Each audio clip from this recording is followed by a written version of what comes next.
today's sermon, which is brought to you by Reverend James Oluoch of Military Episcopate, AC St. Peter's Church, Kenya Navy Parish. And with me, I'm Hezron Muigai Waigwa.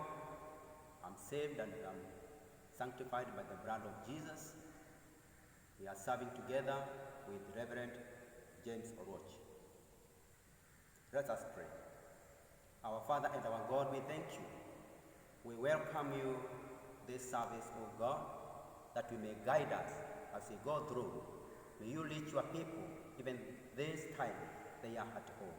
In Jesus Christ we pray and believe. Amen. Let us hear our epistle reading. Paul's letter to 1 Corinthians, chapter 1, from verse 17 through 21. For Christ did not send me to baptize, but to preach the gospel, not with wisdom and eloquence, lest the cross of Christ be emptied of its power. For the message of the cross is foolishness to those who are perishing, but to us who are being saved, it is the power of God. For it is written, I will destroy the wisdom of the wise, the intelligence of the intelligent I will frustrate. Where is the wise person? Where is the teacher of the law? Where is the philosopher of this age? Has not God made foolish the wisdom of the world? For since in the wisdom of God, the world through its wisdom did not know him, God was preached through foolishness of what was preached, to save those who believe. Today is 12th of April 2020, the day we commemorate or we remember the resurrection of our Lord Jesus Christ. You know that last week on Friday, we were celebrating his death on the cross, and the resurrection of Jesus Christ gives us the power to be saved. It is the power of our salvation. If Jesus would have not resurrected, then our salvation would have been null and void. It is a day whereby we celebrate by sharing Lord's Supper, or the table of God, that is bread and wine, as a remembrance of Jesus' Last Supper. And this is to bring us together as God's children. And during that time, when we celebrate this, we have, or we recite, the Nicene Creed, which reminds us of our salvation. Let us hear the Nicene Creed. We stand together with the Christians throughout the century and throughout the world today to affirm our faith in the words of the Nicene Creed. We believe in God, the Father, the Almighty, maker of heaven and earth, of all that is seen and unseen. We believe in one Lord, Jesus Christ, the only Son of God, eternally begotten of the Father, God from God, right from right, true God from true God, begotten not made, of one being with the Father. Through him all things were made. For us and for our salvation, he came down from heaven by the power of the Holy Spirit. He became the incarnate of the Virgin Mary and was made man. For our sake he was crucified under Pontius Pilate. He suffered, died, and was buried. On the third day he rose again in accordance with the Scripture. He ascended into heaven and is seated at the right hand of the Father. He will come again in glory to judge the living and the dead, and his kingdom will have no end. We believe in the Holy Spirit, the Lord, the giver of life, who proceeds from the Father and the Son, With the Father and the Son he is worshipped and glorified. He has spoken through the prophets. We believe in one holy, Catholic, and Apostolic Church. We acknowledge one baptism for the forgiveness of sins. We look for the resurrection of the dead and the life of the world to come. Amen. These are the words. They are the best foundation of our salvation. I don't know whether they have a space in your heart or a meaning to you whenever you say them, whenever you recite them, whenever you remember them.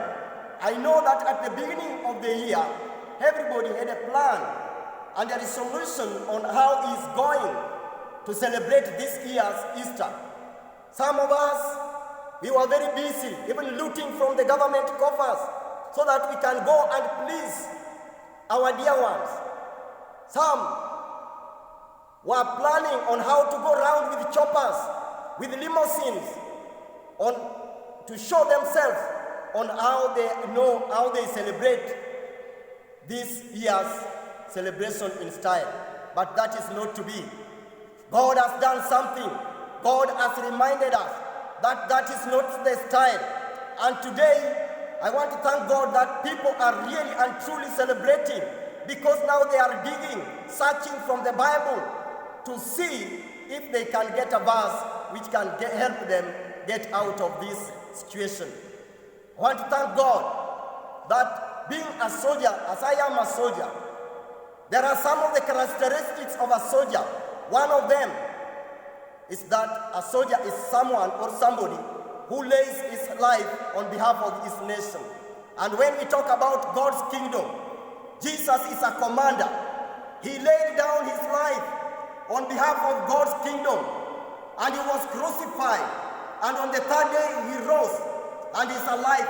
He came up with a victory when he took all our problems with him to the cross, and he went down and he came up with a victory for us to be saved.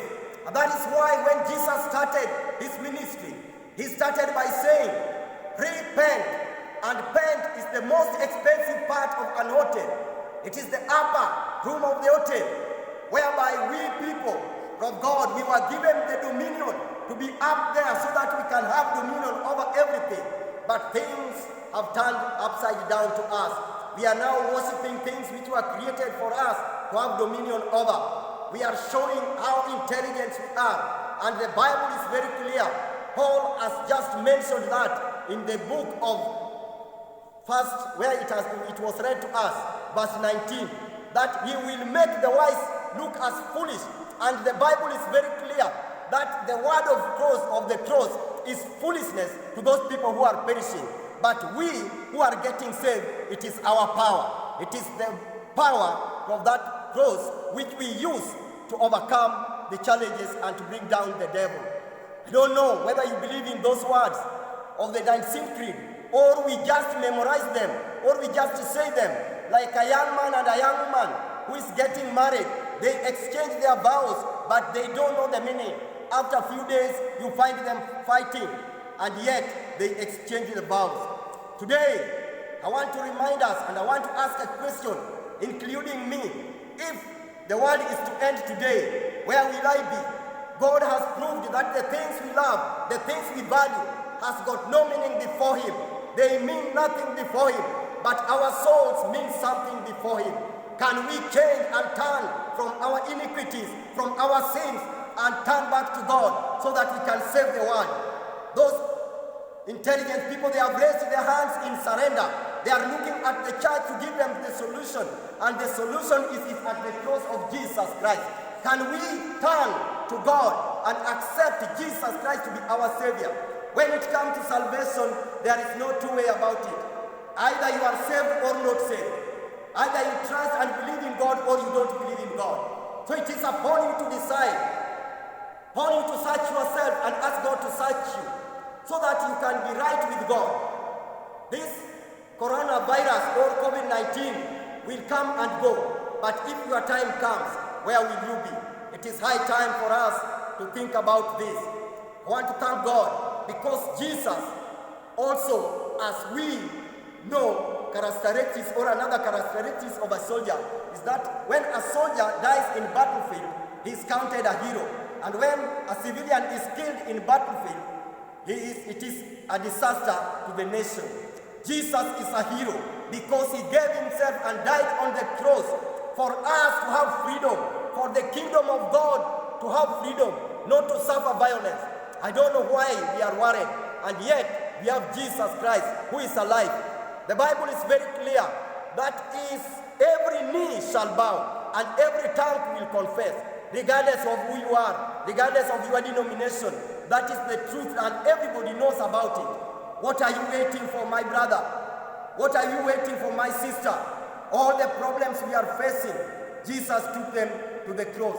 In the book of Isaiah 53 verse 1 to 12, it explains clearly and the prophecy that Jesus would come and take our suffering on himself, on his shoulder to the cross, so that we would be free. I know that we are free. I'm not worried about the COVID-19, but what worries me, am I right with God so that when God takes me today, I will inherit the kingdom of God? The Bible also is very clear in the book of 1 Corinthians chapter 2 verse 14. It also states about those people who do not have the Spirit of God. The Spirit, the word of the Spirit of God seems to be foolishness to them. So God is instructing us today that the moment we accept Jesus Christ, and he said that I will not leave you as orphans, but I will give you a helper, who is the Holy Spirit. May the Holy Spirit guide you today, so that as you celebrate, as you meditate, as you think about these words, you may give your life to Jesus Christ so that the Holy Spirit can guide you. I want us to look at the cross, which has got the power and has got the solution for everything we have. And the Bible is very clear that all our problems, we send them to the cross of Jesus Christ. All our difficulties, we send them to the cross of Jesus Christ. All the problems, all the sleepless night we have about our children, we send them to the cross of Jesus Christ. And our hope, we take them to the risen Christ. Christ, the Son of Righteousness, shine upon you and scatter the darkness from before your path. And the blessings of God Almighty, Father, Son, and Holy Spirit be among you and remain with you always. Amen.